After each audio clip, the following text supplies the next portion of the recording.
আসসালামু আলাইকুম।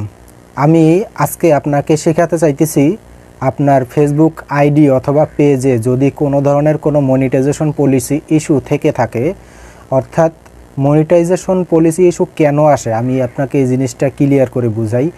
Monetization policy issue আসার কারণ হচ্ছে আপনি বিভিন্ন জায়গায় বিভিন্ন ভিডিও দেখার পরে ওখানে অনেক সময় বাজে মন্তব্যর কমেন্ট করে থাকেন, যে কমেন্টের কারণে ফেসবুক কোম্পানি আপনাকে রেস্ট্রিকশন দিয়ে থাকে এবং আপনার ফেসবুক মেটা কোম্পানির কোনো ধরনের রুলস যদি আপনি ভঙ্গ করে থাকেন, সেই সব ধরনের রুলস ভঙ্গর কারণে মনিটাইজেশন পলিসি ইস্যু এসে থাকে।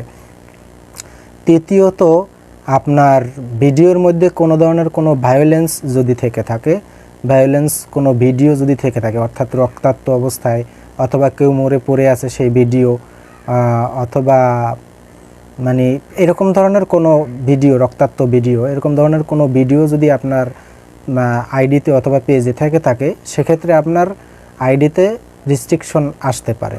এই রেস্ট্রিকশন আপনি কিভাবে রিমুভ করবেন, অর্থাৎ মনিটাইজেশন পলিসি ইস্যু আপনি কিভাবে রিমুভ করবেন।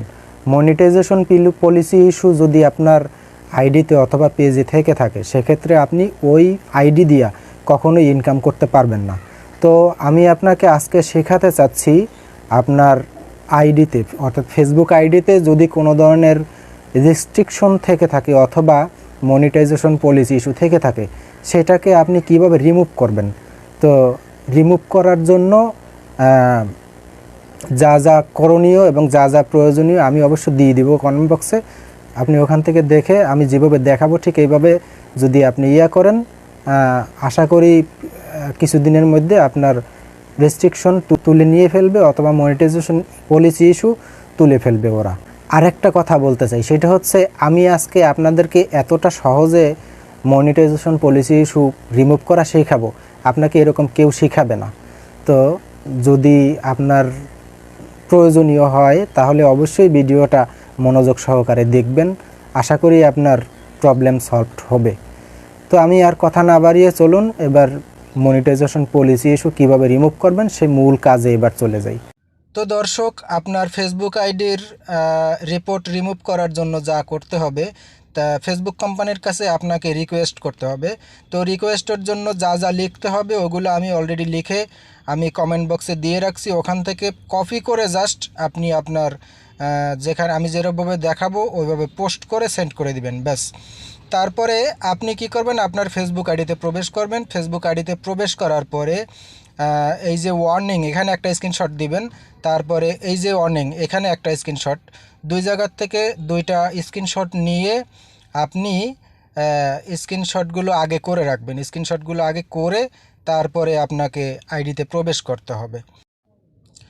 আইডিতে প্রবেশ করার পরে আপনার এই যে সেটিংসে ঢুকলাম, সেটিং অ্যান্ড প্রাইভেসিতে ঢোকার পরে রিপোর্ট এ প্রবলেম, এখানে ঢুকবেন। রিপোর্ট এ প্রবলেমে ঢোকার পরে আপনি ঠিক আমি এখানে যেভাবে দেখাচ্ছি এভাবে যাবেন, ঢুকবেন। ঢোকার পরে এই যে নিচের দিকে নামতে হবে, এই যে এখানে দেখেন প্রোফাইল আছে, প্রোফাইলে ক্লিক করবেন। প্রোফাইলে ক্লিক করার পরে এখানে এই যে ফটো আপলোড এখানে দিবেন। তারপরে ওই যে স্ক্রিনশট আমি নিয়ে রাখছি, স্ক্রিনশটগুলো এখান থেকে নিচ্ছি। স্ক্রিনশটগুলো নিয়ে এই একটা দিলাম, আর একটা নিব। এবার দ্বিতীয়টাও নিচ্ছি, দ্বিতীয়টাও নেওয়া হয়েছে। এবার দুইটা স্ক্রিনশট এখানে দেওয়ার পরে এই যে টেক্সট অপশন দেখছেন, টেক্সট অপশনের এখানে আমি চেপে ধরবো, চেপে ধরে জাস্ট পোস্ট করে দিব। আমি কপি করে রাখছিলাম, পোস্ট করে দিলাম। পোস্ট করে দেওয়ার পরে উপর থেকে বাংলা লেখাটুকু কেটে ফেলতে হবে। এই যে আমি কাটতেছি, দেখেন, হ্যাঁ, এই যে টেনে দিচ্ছি আমি। হ্যালো ফেসবুক টেম এইটুক থাকবে, বাংলা লেখাটুক কেটে দিলাম। লেখাটুক কেটে দেওয়ার পরে এবার জাস্ট এই যে উপরের ডান কর্নারে সেন্টের আছে, জাস্ট এখানে টিক দিয়ে আমি সেন্ড করে দিব, ব্যাস। তো দর্শক, সেন্ড করে দেওয়ার পরে আমি এখনও সেন্ড করিনি, এখনই সেন্ড করে দিব।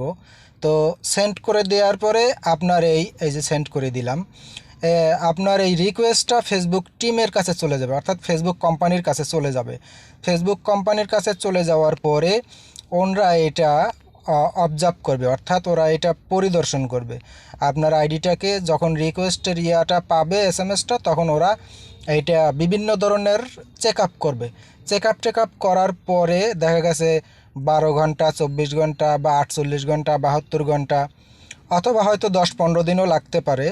হ্যাঁ, এরকম একটা টাইমের মধ্যে দেখবেন যে অনেকেরটা তাড়াতাড়ি হয়ে যায়। দেখা গেছে যে আপনার 12 ঘন্টা, 24 ঘন্টা বা 48 ঘন্টার ভিতরে হয়ে যায়। আবার অনেকের দেখা গেছে ফেসবুক টিম বিভিন্ন সময় ব্যস্ত থাকে, তো ব্যস্ততার কারণে হয়তো ওদের দেরি হইতে পারে। তো দেখা গেছে কিছুদিনের মধ্যে আশা করি ইনশাল্লাহ হয়ে যাবে। তো এতটুকুই আজকে।